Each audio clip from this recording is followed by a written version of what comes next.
functions in Python. So after completing functions, I'll explain about local variable and global variable. So as the recording has started, so I hope you all can see my screen. So I am going to create a new folder here called as day 14. Yes, today we will discuss pattern programs, all right. So I am going to disable the chat section.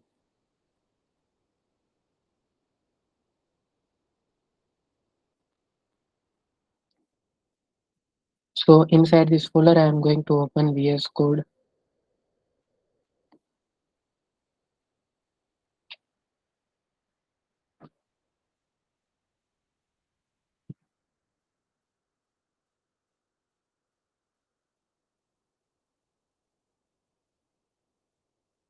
So today first we are going to discuss about F strings. First we are going to discuss about F strings in Python.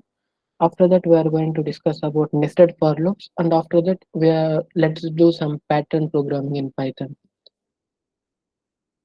So here I am going to create a new file called as print function.py.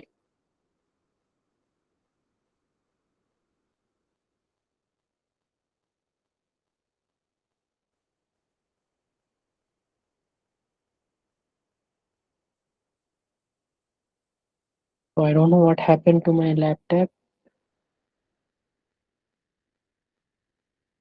It became very slow.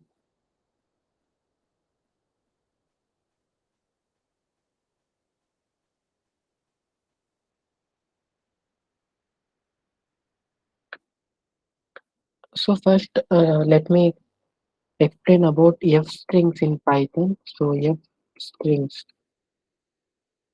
So what are these F strings?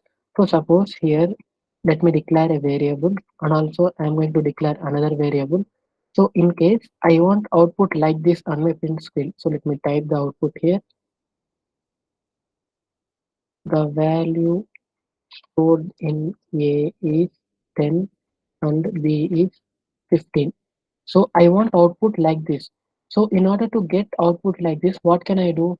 So I can do simply print the value stored in A is, and after that I need to print variable, right? So we already know that we can separate string and variables with the help of comma.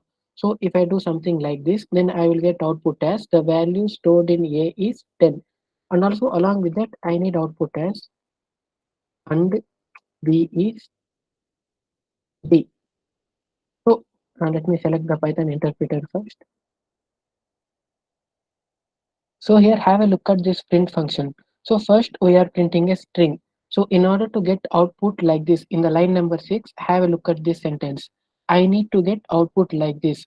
I have two variables called A and B, and I have assigned some values like 10 and 15 to these variables. Now I need to get output like this. The value stored in A is 10 and B is 15. So in order to get output like this, first I need to print the string, the value stored in A, and after that I need to print the contents present inside my variable a, right? So I need to separate this variable and string with a comma.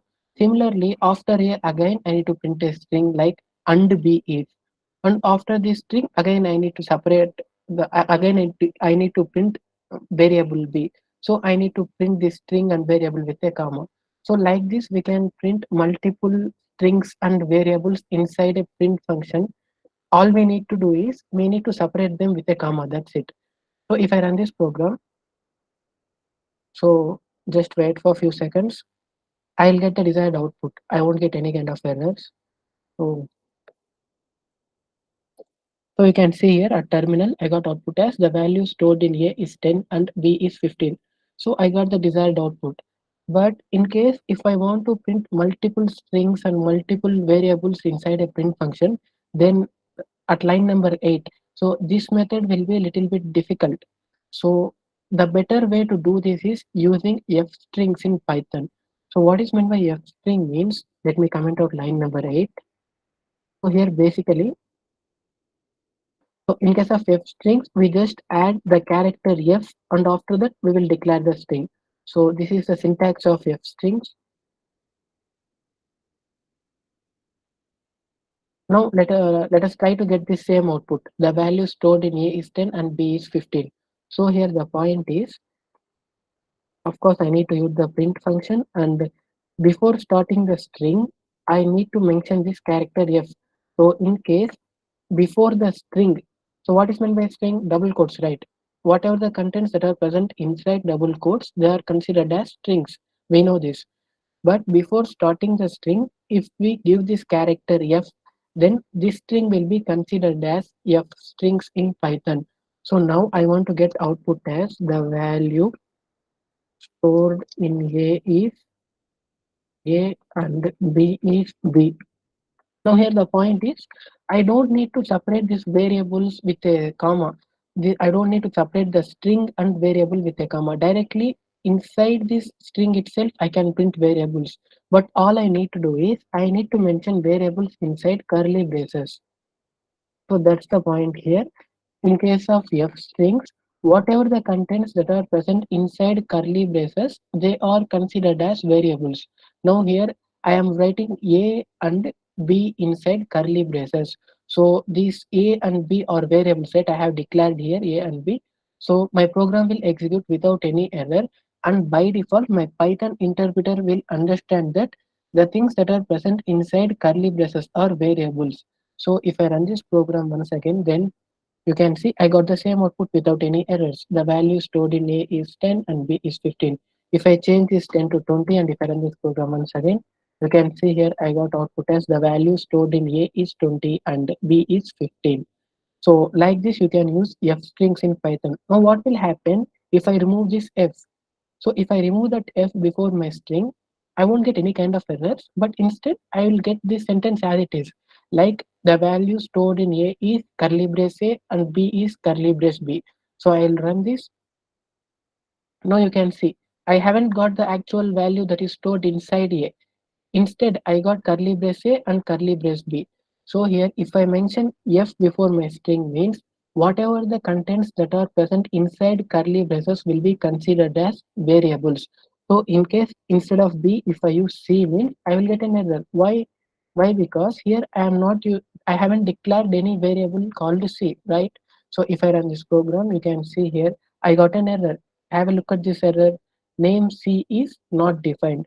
So I need to make sure that whatever the contents that I am storing, that I am giving inside curly braces, they are valid variables.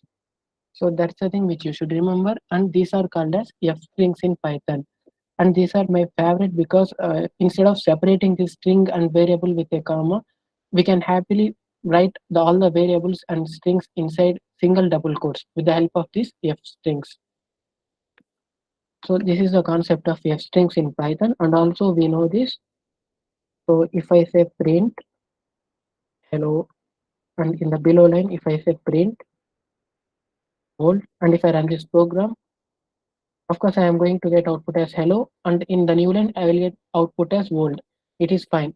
But here the point is, you are using two print functions, right? In the line number 14 and 15, you are using two print functions. But as you are using two print functions, I am getting the output in two new lines. So for in the first line, I got output as hello, and again in the new line, I got output as world. So here, by default, our Python interpreter will allocate a new line to the print function. So let me repeat this once again. So whenever you are using a print function in Python, by default, the contents inside the print function will be printed on the new line. So you can see here, initially I got output as hello. Again, I am using a new print function here. So the contents present inside my print function. What are the contents present inside my second print function? Old, right? So this old got printed in new line. So by default, our Python interpreter will allocate a new line to each and every print function. Now, in case if you are using two print functions like this, and you don't want to get output in two separate lines, if you want to get output in same line, then you can use this end parameter. I have already explained this in our previous class also. So this end is a parameter inside print function. So we need to assign a string to this end parameter. So here I am assigning an empty character. Here an empty space. I am assigning an empty space to this end parameter. Now if I run this program, then you can see here I got hello and world on the same line, and there is a single space present between hello and world. Suppose instead of giving a single space, if I give some random special characters like this, then I will get this special characters. I mean, I will get whatever the string I am passing to this end parameter. So the string which I am passing to this end parameter will present in between hello and world. So have a look at the output in terminal. In between hello and world, I got two stars, which means the string whichever I am passing to this end parameter, that string will present in between two lines, hello and world.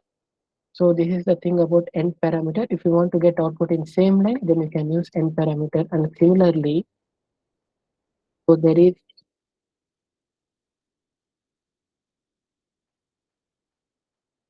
a print statement or print function like this. If I run this, of course, I am going to get output as hello world. There's no magic in here. In case I am using single print function here. In case if I want to get hello in one line and world in one line, I don't want to use two print functions, but I want hello in one line and world in one line, then I can use this new line character. I need to say backslash n. So this backslash n will be considered as new line.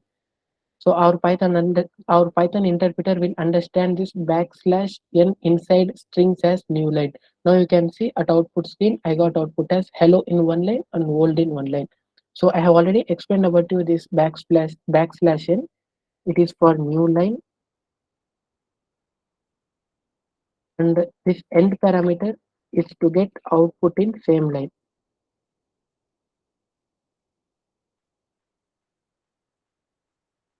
To get output in same line. And the new concept which we discussed today is f strings. So if you want to print variables and strings together, then you can use f strings. All you need to do is you need to place variables inside double quotes. So in case of f strings, we just type the character f. After that, we declare a string. Right after the character f, we will declare a string, and inside that string, whatever the contents that are present inside curly braces, they are considered as variable names. That's it.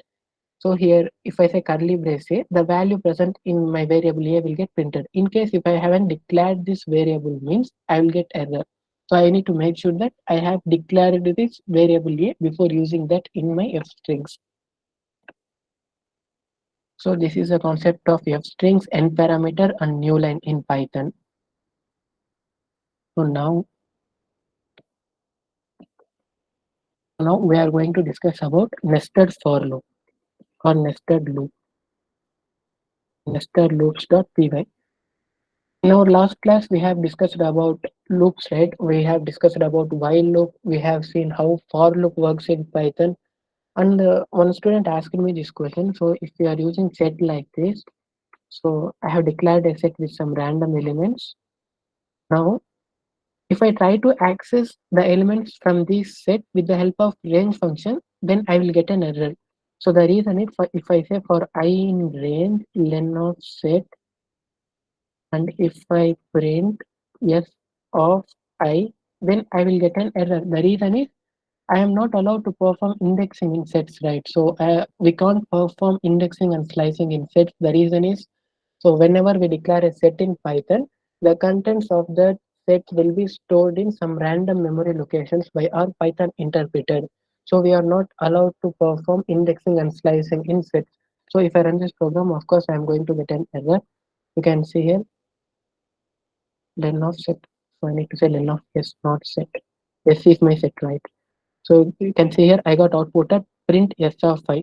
So here the point is I am not allowed to perform indexing in sets. But the other way of accessing elements from a set is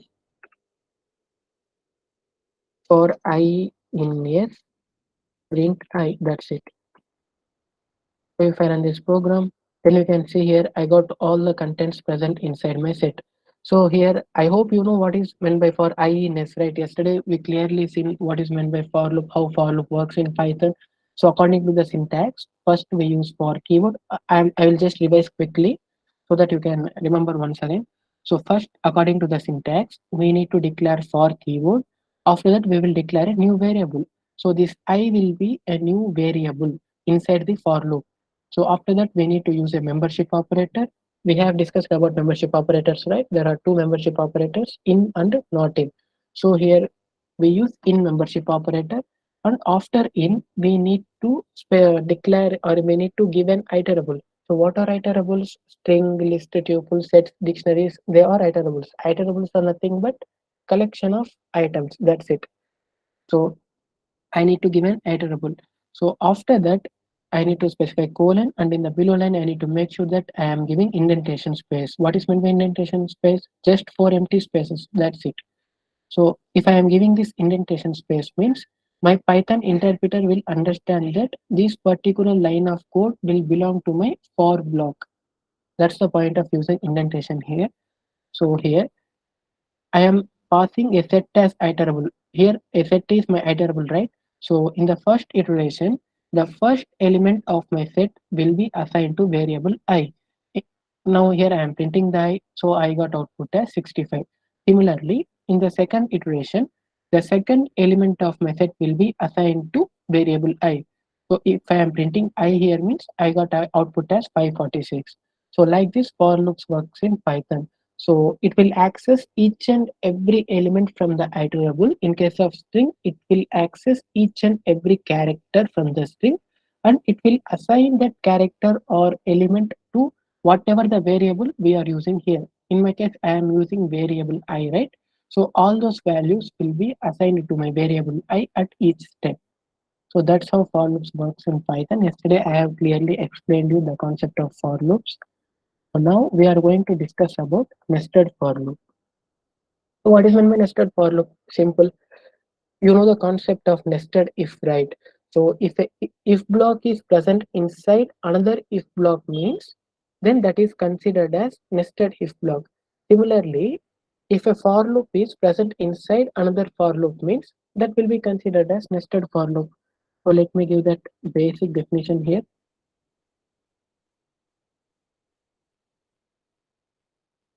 So if a for loop is present inside another for loop means that inner for loop will be considered as nested for loop.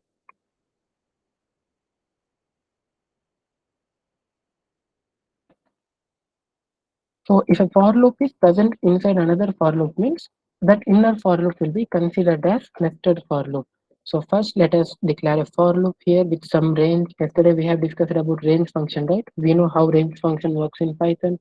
So for I in range 10 comma 15. So let me say 16 here so that I will get output until 15, right? So we are going to discuss about nested loops, right? So I am going to use another loop inside my for loop. So I am again going to say for j in range 1 comma 5. So here have a look at line number 12. At my main for loop I am using variable I. Similarly at line number 13 in my nested for loop I am using variable j. So this I and j are variables. Now if I say print I comma j, so I'm just printing the value of I comma j, that's it. So what will happen here? So let us first trace out this program. So in the first line, I will get output as 10 comma 1. But how? So here first I am printing the value of I, right? So if I say range of 10 comma 16, so my range will start from 10 and it will end at 15. So similarly, let me change this to 1 comma 6 so that it will start from 1 and it will end at 5. So here at first iteration, 10 will be assigned to my variable I. Why? Because 10 is my starting range, right? So in the first iteration, the value of I will be 10. Now come to this line number 13. So here the value of j will be 1 initially. Why? Because my starting range is 1, right? So initially the value of j will be now 1. So I will get, here I am printing the value of I and j, right? So I will get output as 10 comma 1. Similarly, in the next line, I will get output as 10 comma 2. But why? So first, the inner for loop will completely execute. After completion of this inner for loop only, it will go to another iteration. So here initially, first this for loop will get executed. After completely executing line number 13 and 14, then it will go to line number 12 again. So here, initially my value of j was 1. Now in the second iteration, value of j will be 2. So I will get output as 10 comma 2. In the third iteration, value of j will be 3. So I will get output as 10 comma 3. In the fourth iteration, the value of j will be 4. So I will get output as 10 comma 4. In the last iteration, the value of j will be 5 and I will get output as 10 comma 5. So after printing 10 comma 5, this range is completed, right? If I say 1 comma 6, it will start from 1 and it will go until 5. It won't consider 6. We know this concept. We have seen this yesterday. So 10 comma 5 I will get output, and after that this loop is completed now, right? So again it will go to the next iteration of this main for loop. So initially my value of I was 10. Now what is the value of I after 10? 11, right? So now value of I is 11. Now it will come to the inner for loop. So again this for loop will start from beginning. So again this nested for loop will start from beginning. So again initially the value of j will be 1. So now I is 11, right? So I will get output as 11 comma 1. Similarly, the value of j will be 2 in the next iteration. So I will get output as 11 comma 2.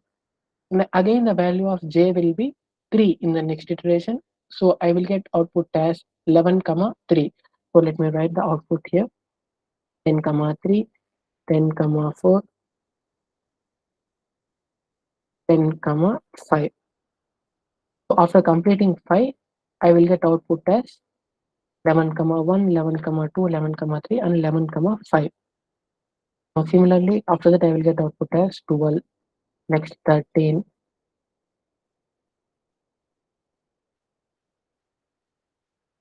Just give me a second. All right, 12, 13, 14, and finally I will get 15.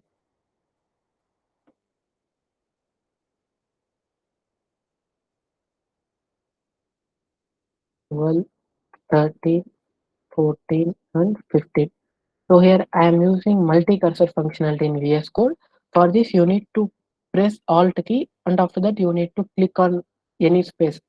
So if you press Alt key and after that if you click on screen, you will get multiple cursors like this in VS Code. So press Alt key and after that click on any point at the screen to get multiple cursors like that. So if I run this program now, we can see here I got the desired output. So first I got 10 comma 1, 10 comma 2, 10 comma 3, 10 4, 10 5. After that I got 11 1, 11 2, 11 5, 12 1 to 12 5, 13 1 to 13 5, 14 1 to 14 5, and 15 comma 1, 15 comma 2, 15 comma 3, and finally I got 15 comma 5. So like this, nested for loops will work in Python. So here the point is, first it will start one iteration of the main for loop, and after that it will completely execute all the iterations in the inner loop. After completely executing the inner loop, it will again go to the main for loop. So then again it will start from the beginning. So now here again a nested for loop is present, right? In case of second iteration of I, again a nested for loop is present. So for all the values of I, all the values of j will be printed. So here initially I got 10 comma 1, 10 comma 2. Similarly in the second iteration of I got output as 11 comma 1, 11 comma 2, 11 comma 3, 11 comma 4, and 11 comma 5. In the third iteration of I got output as 12 comma 1, 12 comma 2, 12 comma 3, 12 comma 4, and 12 comma 5. So like this nested for loops work in Python. So today we have discussed about nested for loops, and we have seen some of the functions of print function. So like we can use f strings, and we can use new line character and end parameter. So we have discussed these things. So I am going to enable the chat section for a few seconds. If you have any doubts, you can quickly ask me now. After this, we are going to discuss about for else. So before discussing about for else, I need to complete break and continue. So fine, we will discuss all those things. So I hope you clearly understood the concept of nested for loop. Okay, all are saying clear and no doubt it's good. Okay, guys, thank you for confirming. Okay, I will disable the chat section now. Okay, thank you for the confirmation. So now we are going to discuss about. You people asked me to discuss about patterns, right? So I will comment out this program. So with the help of this nested for loops, we can print pyramids in Python. So here the point is simple. So for I in range 5, so let me take input from the user now. So here n will be number of lines. So I am going to take input from the user, and after that I will perform typecasting so that by default the input will be in string format. I am converting that to integer. So enter number of lines. So this will be my input.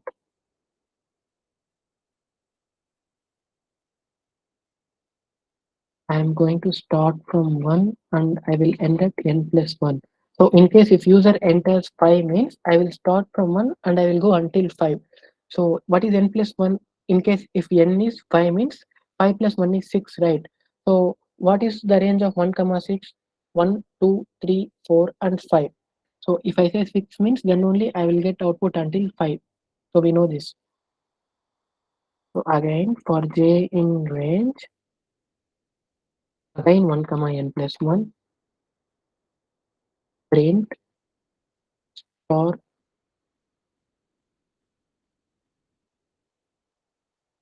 and end equal to end character. So if I run this program, enter number of lines. If I enter 5 means, so after completion of this for loop, I need to use the empty print function here. If I run this again, enter 5, then you can see here I got some rectangle or square, something like this. So what is happening here? Let us trace out this program. So here I have entered the value of n as 5, right? So have a look at the range function 1 comma 6, right? So initially the value of I will be 1, and in the nested for loop the value of j will be 1, right? So here I am printing a single star, and after that I am saying end equal to empty string. So basically what is this means? So here first a star will get printed, and after that star it won't enter new line. Now this loop will execute 5 times, right? So initially the value of I will be 1, and in the nested for loop will start executing now. So in the nested for loop, I am again saying range as 1 comma 6, which means it will execute this loop 5 times, 1 2 3 4 5. So now this nested for loop will execute 5 times. So first I am printing a star, and after that I am saying end equal to empty space. That's it. So here first I will get a star as output. Then again in the same line itself I will get another star. This for loop is executing now. So this line number 25 and 26, these two lines are executing now. So 5 times I will get this star at output. So after completely executing this nested for loop, now what is at line number 27? Just a empty print function, right? So what will a print function do? It will enter into new line. That's it, right? By default, this print function will take me to a new line. If I don't mention anything inside a print function, then this print function will take me to a new line in Python. So now again come to the main for loop. Now the value of I will be 2. Now again the nested for loop will execute. This will execute 5 times because my range is 1 comma 6, right? So again in the new line I will get 5 stars in the same line. Why in the same line? Because I am using this end parameter here. So I will get these stars in the same line 5 times. So after completely executing this nested for loop, again I will enter into a new line with the help of line number 27. Now again check out the next iteration of the main for loop. Now value of I will be 3, right? Initially it was 1, then it was 2, and now it will be 3. So for value of I equal to 3, this nested for loop will execute again. So again the range starts from 1 to 5 here, right? So the range starts from 1 and it will end at 5 here, right? So again 5 times I will get this star in the same line. Now after printing this star 5 times, I am entering into a new line. So like this program works in Python. In order to print some rectangle, some square like this, you can use this nested for loop, this code. So we're just printing the star here, that's it. And I am saying end equal to empty character. So this makes sure that this star, with this star at line number 26 is printing in the same line. So after printing the star in the same line, I will enter into a new line. So again, the main for loop will begin. So like this program works in Python. Similarly, so I don't have Python installed in this lab, so I'm going to use online compiler now.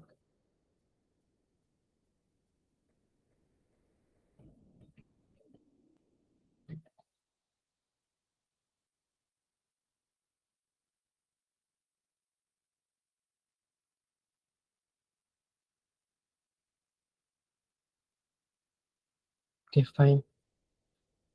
So let us discuss those pattern programmings tomorrow, because without my laptop I can't explain those things. But instead, still we have 15 minutes time, right? So let us discuss about break and continue keywords in Python.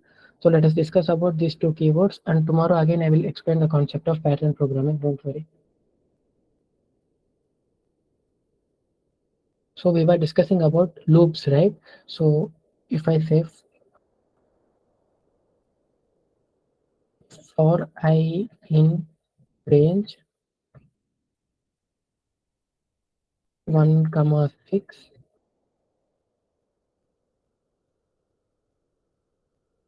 int I, I run this program. Of course, I am going to get output as 1, 2, 3, 4, 5 in new lines. We know this. But here, in case, and also the one more thing is we can use if else blocks inside loops also. So we are allowed to use if else blocks inside our loops also. Suppose, let me increase this range to 11 here. So now you can see here I got output as 1, 2, 3, 4, 5, 6, 7, 8, 9, 10 like this. So here, if I want to terminate this loop, if the value of I becomes 5. Now here my requirement is I want to terminate this loop once the value of I becomes 5. So for this I can do, so here I need to check if the value of I becomes 5 or not, right? So if I say I equal to 5, then I will write some code here. So of course, I am going to write some code here. So here my requirement is I need to terminate this for loop when the value of I becomes 5. So for that, if I want to terminate a loop, then I can use a break keyword. So this break is a keyword in Python. This is a special reserved word. We can't use this keyword as variable name. So here the point is if I want to terminate this loop, then I can use break keyword. So what will happen now? So initially the range starts from 1. In the first iteration the value of I will be 1, so 1 will get printed on the output screen. Now again it will check whether 1 is equal to 5, no, false, so the code present inside this if block will not get executed. Similarly in the second iteration the value of I will be 2, so 2 will be printed on the terminal or output screen. Now it will check if 2 is equal to 5, no, 2 is not equal to 5, so the code present inside this if block will not get executed. Now similarly it will continue for 3, 4, and at some point the value of I will become 5, right? So I will get output as 5 on the output screen. Now have a look at this condition. 5 is equal to 5. This condition is true, right?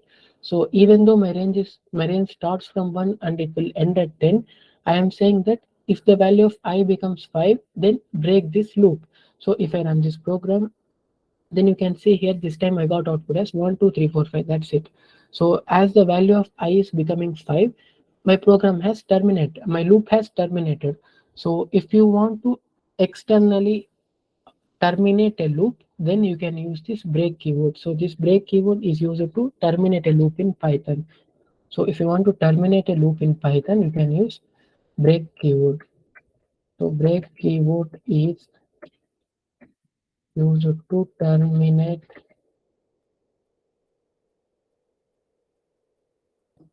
a loop in Python. So not only in for loop, we can also use this break keyword in while loop also, but we need to make sure that we are using this break keyword in inside the loop itself. We are not allowed to use this break keyword in if blocks and else block. Of course, I am using this break keyword inside a if block, but this if block is present inside a loop, right? So I can use this break keyword. So without a loop, I am not allowed to use break keyword in Python. So similar to break, there is another keyword. So let me comment out this. So similar to break, there is another keyword called continue. So let's see what this will do. So if I say for I in range 1 comma 11, and if I say if the value of I is equal to 4, then continue and print I.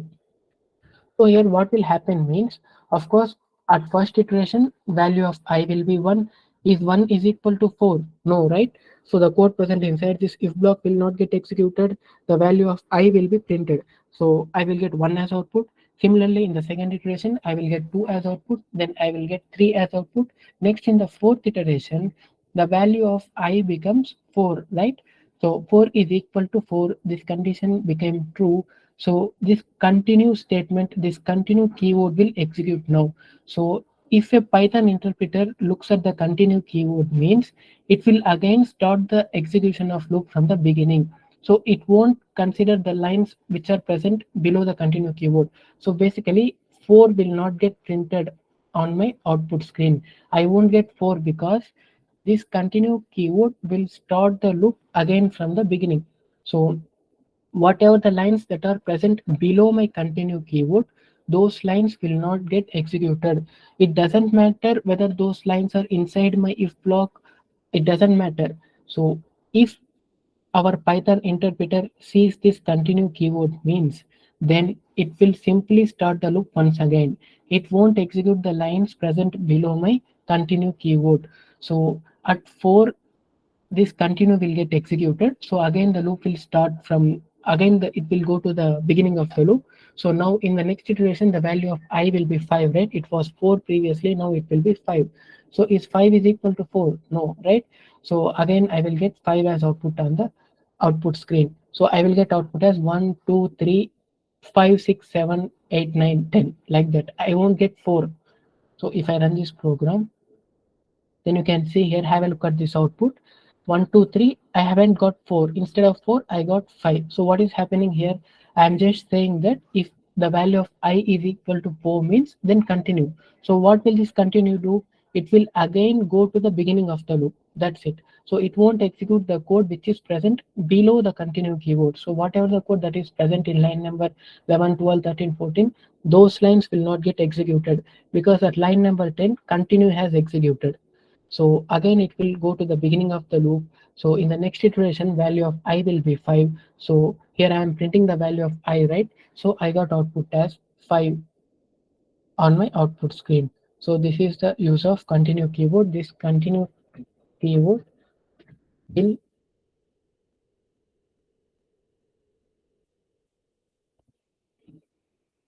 will go to the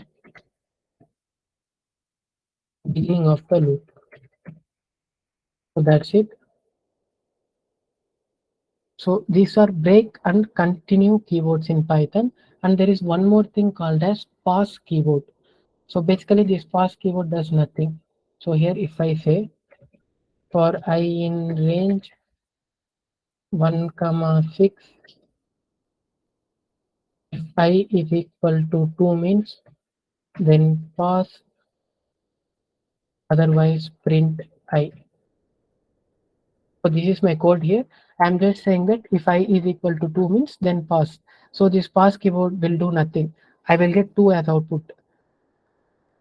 You can see here I got output as 1 2 3 4 5. Here my range starts from 1 and it will end at 5 because my ending range is 6 here. So this pause keyword will do nothing.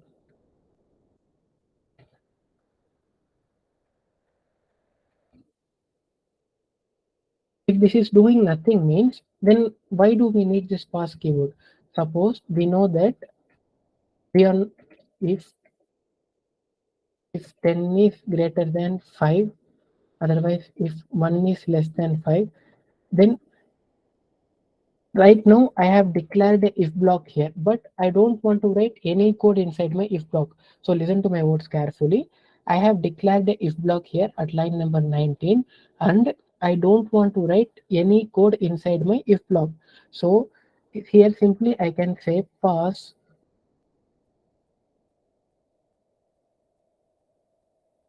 and I can write the rest of the program without any issues. So if I say print hello, then I will get output without any errors. You can see here I got hello on my output screen. Suppose if I don't use this pass keyword means, then I will get syntax error. So if I run this program, you can see here I got syntax error. Why? Why? Because after declaring a if block, we need to make sure that at least even single line is present inside my if block. So there should be at least a single line with indentation space. So let me repeat once again. If you are using a if block or for block or while block, else block, elif block, whatever it is, so you need to make sure that there is at least a single line that belongs to that specific block.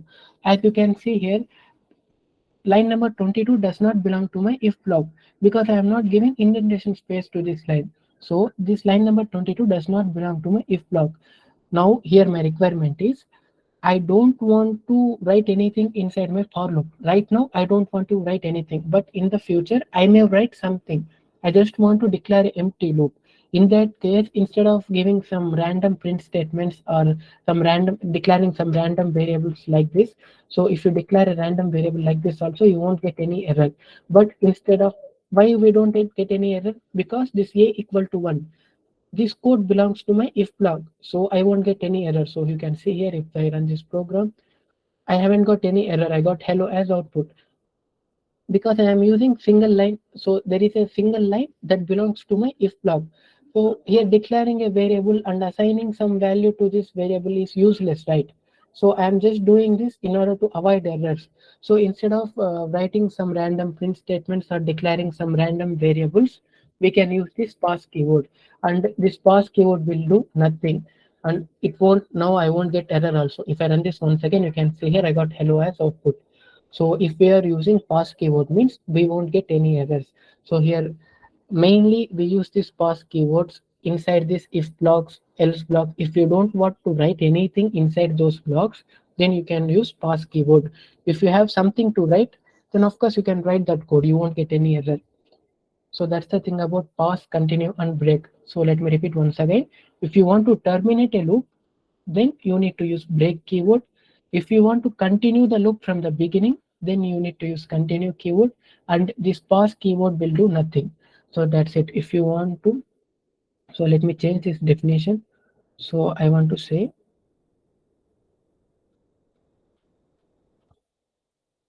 if you want to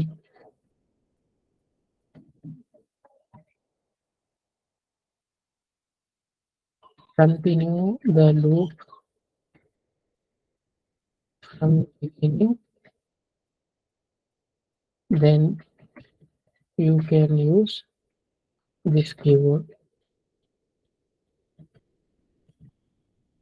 So that's the thing about break, continue, and pass in Python. So today we have discussed about f strings. We have seen how end parameter and also we have seen how new line works in Python. After that, we have discussed about nested for loops. So we have seen that in case of nested for loop, so first one iteration will begin, and the entire nested for loop will execute. So after completing all the iterations of nested for loop, it will again go to the main for loop. So again, it will start from the beginning. So like that, the process will continue. Now we have seen that if we want to terminate a loop, then we can use break keyword. If we want to continue the loop from the beginning, then we can use continue keyword. And this pause keyword will do nothing. So in case if we want to declare some if blocks or some loops, but currently you don't want anything to write inside that loops or if blocks, then you can simply use this pause keyword there. So with the help of this pause keyword, you won't get any error. So these are the things which we have discussed today. So if you have any doubts, you can ask me. And obviously, you may not find this break, continue, and pause in the recording. So until you will find until the concepts of, I'm not sure about that. It is showing that still the video is recording, but I don't know what will happen. I need to check after completing the class. So if you have any doubts regarding nested for loops or break keyword, you can ask me now. So I have enabled the chat section. And if you don't have any doubts, you can leave this class.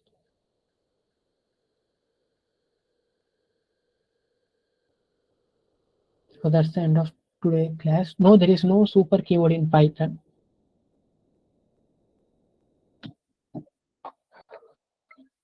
So all are saying it's clear. So in case if you have some any doubts in nested for loops, then you can ask me. So I will end the recording now.